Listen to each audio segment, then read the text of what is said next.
In a backscatter electron image, such as this one, the CAIs look quite similar to chondrules. Now down here, for example, is a chondrule, this is a chondrule. So these are all chondrules, and the CAI over here looks at, well, first sight at least, quite similar to these chondrules. However, the CAIs have a much more irregular outline, and this is quite characteristic for CAIs, as well as this one here, which is also very irregular. Now, CAIs can be larger than chondrules, smaller than chondrules. They are sometimes on average a little bit larger, depends on the type of chondrite. However, the irregular outline is something that is quite distinctive from chondrules. Now here is a very nice example of such an irregular CAI, and the irregular outline is used as one first evidence for condensation of the CAIs directly from the gas within the protoplanetary disk. Now, the CAIs, of course, contain calcium, aluminum rich minerals. And the CAIs often have one further additional distinctive characteristic, and this is this kind of zonation here towards the rim. So there are different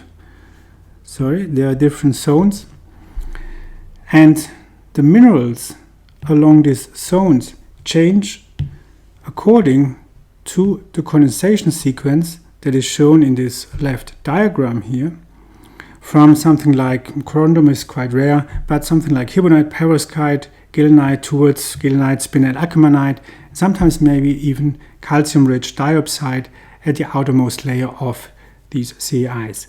Now, this has been first described by Wark and Lovering in 1977. Lovering, and this is why these rims are called Wark-Lovering rims. And these are taken as evidence, clear evidence that CAI is formed by condensation from within a solar gas. And the second one is the irregular outline. However, as you already peeked here, there are CAIs that are roundish. They look like chondrules. So this one here is maybe something like 200 micrometers in diameter. They can have some skeletal minerals within others, indicative of very fast cooling. And these CAIs likely formed together with the chondrules. So if there's chondrule formation, maybe something like 2 million years after T0, which is actually the CAI formation. And some of the CAIs have been reprocessed during chondrule formation, and this is why they also look like chondrules. However, most of the CAIs are more of this irregular type. Now, the mineralogy of the CAIs can also be used for a classification scheme. So there are various classification schemes, also something like rare earth elements, but one is, which I want to show here, according to their minerals. Now up here is melilite, which is calcium, sodium, twice, and then magnesium, aluminum, and then silicon, twice, oxygen 7. Down here is an aluminum-rich pyroxene, which is called fassaite. And here's all the remaining minerals.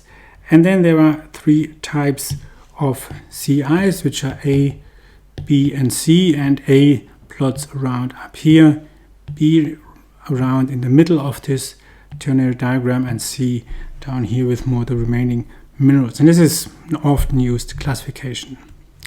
An additional classification is that there are fine-grained CAIs, FG. Then there's something like, of course, coarse-grained CAIs. Then there is something like compact CAIs. There are really lots of classifications and discriminations among the CAIs, because these are really a very diverse group of components. So this is how CAIs look like, how they formed by condensation, and one means of classifying the CAIs in various types.